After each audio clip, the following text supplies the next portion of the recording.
The build-up to this was spectacular. Big props to the Detroit Red Wings for giving us a mystery to figure out on our own. Because earlier on August 18th, the Detroit Red Wings made a bunch of really interesting tweets. And if we go out there and read a bunch of these, I mean, you love to see it? Oh, good choice. Too good. Excellent choice. Need to know your favorite Red Wings memories. There were a lot of things that the Wings went out there and tweeted about. They're never usually like this interactive at one time with the fans, but they had a bunch of stuff to talk about. Oh, nice. Enjoy your night, Hockey Town. And there were some really interesting things going out there and being said. Because later on, the Red Wings revealed that all of their tweets and all of their social media coverage led to this post right here. 91 to the rafters, Sergei Fedorov is getting his number retired. And this does deserve a video, folks. This is something that I think we need to talk about because this is actually a really big deal. Never mind the fact that the Detroit Red Wings went out there and actually collaborated with some local podcasts to reveal what was going on. Winged Wheel went out there and said, hey, check the timestamp on this post, hashtag retire91. This was posted at 6:10, so 9/1. And then the Red Wings themselves said, and then check the first letter of our tweets from 9:10 a.m. Saturday to 9:10 p.m. Monday. And absolute madness indeed. The Grindline guys had the tweets over here lined up. New guy's birthday, it's getting closer. 91. The Detroit Red Wings tweeted out, if you take the first letter of every tweet. They were foreshadowing it the entire time. The Detroit Red Wings were leading all of this up to Sergei Fedorov's number retirement with Detroit.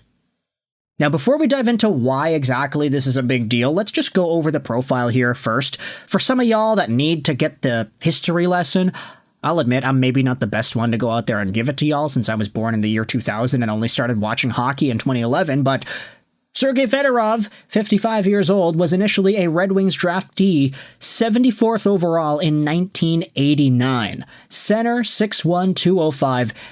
Look at the awards this guy won. 2-time Selke Trophy winner, 3-time Stanley Cup champion, 1-time Hart winner, 1-time Ted Lindsay winner, 1-time first NHL All-Star team. He also made the All-Rookie team, and he is a Hall of Famer. He's got all these medals too. He maxed out at 120 points, 56 goals, and 64 assists in 82 games with the Red Wings in 1993-1994. Before going on and posting a whole bunch more points with the Red Wings in various playoff runs with varying degrees of success.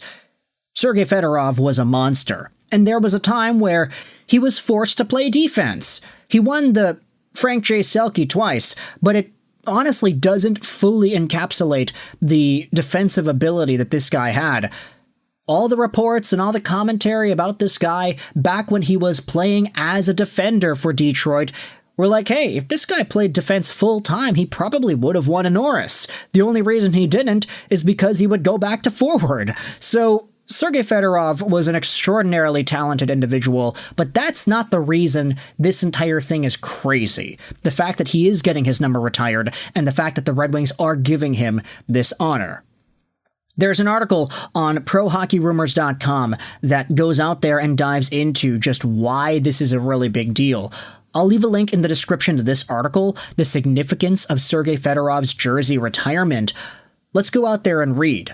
As much as Fedorov earned the honor of a number retirement in a game against Carolina mid-January, it marks a significant shift in attitude from the organization towards the former Russian star. He was initially drafted by the Red Wings in the 74th overall spot in the 4th round of 1989's draft. Under the leadership of GM Jim Delavano, Detroit became one of the first clubs to target Russian players in the draft. At the time, most of the league viewed this strategy as a fool's errand due to the significant challenges players faced in defecting from the Soviet Union. Thanks to the efforts of writers Keith Grave and Jim Leitz, who was Detroit's executive vice president at the time, the team encouraged Fedorov to defect from the Soviet Union and leave his CSKA Moscow club. Ultimately, Fedorov did both things, leaving the 1990 Goodwill Games with Leitz on a plane to Detroit.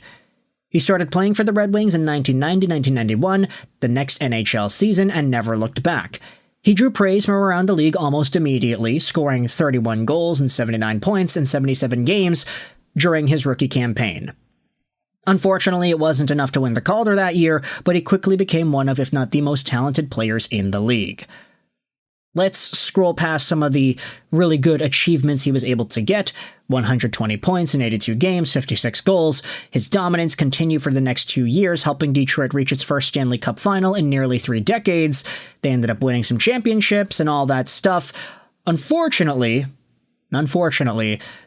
the Russian Five winning the 1997 Stanley Cup championships was the informal beginning of the end for Fedorov's tenure in Detroit. To contextualize, the Red Wings owner at the time, Mike Ilitch, was beloved by his players. Ilitch demonstrated an insatiable desire to win, immediately making him one of the most revered owners in sports by his fan base. The loyalty he showed to his players was one of his best qualities. However, it became the wedge that began prying Fedorov away from Hockeytown, as Ilitch required a reciprocal loyalty in return. Becoming an RFA before 1997-1998, Fedorov held out for a new contract with Detroit. He ultimately decided to sign a $38 million contract with the Hurricanes, which included some questionable signing bonuses. Carolina included a $14 million signing bonus for simply putting pen to paper, another $2 million bonus for reaching the 21-game plateau during 1997-1998, and a whopping $12 million bonus if his team were to make the conference final that season, which was put in to dispute the Red Wings from matching the offer. Not to be outspent by anyone, Ilitch and the Red Wings reluctantly matched the offer sheet. Oh my goodness, man. But ended up paying Fedorov $28 million in signing bonuses by the end of the year, which still stands as the largest amount ever given to an NHL player.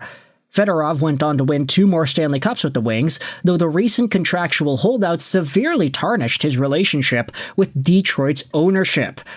This culminated in Fedorov's departure from the Wings after the 2003 season, signing with the Mighty Ducks of Anaheim on a 5-year, $40 million contract. It was the nail in the coffin for any relationship between Detroit's ownership and Fedorov, as the Russian superstar reportedly rejected a 5-year, $50 million contract and a 4-year, $40 million contract to remain in Detroit. Since that time, despite winning an MVP award, 3 Stanley Cups, and being a dominant force in the league, the Red Wings and their fans harbored no affection for Fedorov over the next 2 decades. So this guy rejected a $10 million AAV deal twice to go on and sign an $8 million AAV deal with Anaheim instead. He chose a cheaper contract with the Ducks over sticking around in Detroit for more money. And that was the nail in the coffin. Not to mention the fact that he ended up getting that huge offer sheet with all those bonuses with Carolina. As the old moniker goes, time has healed the wounds between Detroit and Fedorov. He suited up for the team during the 2013 Winter Classic alumni game and received a warm welcome from the Detroit faithful at a ceremonial puck drop in 2015 after his induction into the Hockey Hall of Fame. It's important to note that despite his number not being officially retired until this season, no Red Wing has donned 91 since 2002-03. There may be several fans of the Red Wings, particularly those who experienced the team's greatness in the late 90s and early 2000s, who will never forgive Fedorov for leaving. Still, despite featuring such alumni such as Howe and Yzerman, there's a strong argument that Fedorov is the most talented player to ever don the winged wheel, and the organization is rightfully honoring him as they should have long ago. So, this article is great. I love it. Brett and McQueen did a great job in just kind of giving the scoop as to what went down. If there are any other details that you need to go out there and acknowledge, then hey, the comment section is your floor. But Sergei Fedorov, despite the fact that there were some contract things going on in the midst of his career with Detroit, and inevitably before it ended with the Red Wings, this guy was a pure talent. He was an award-winning superstar, and one of the best players in the league in his heyday. So for the Detroit Red Wings to repair those wounds and ultimately give us a Sergei Fedorov jersey retirement ceremony later in January, it's long overdue, and it's something that everybody here deserved. So with all that in mind, let me know your thoughts in the comment section below. Why this is really big for the Red Wings and what this ultimately means for the organization as a whole. Let me know in the comments section what you think about Sergei Fedorov's number getting retired. I hope you enjoyed this video. And bye.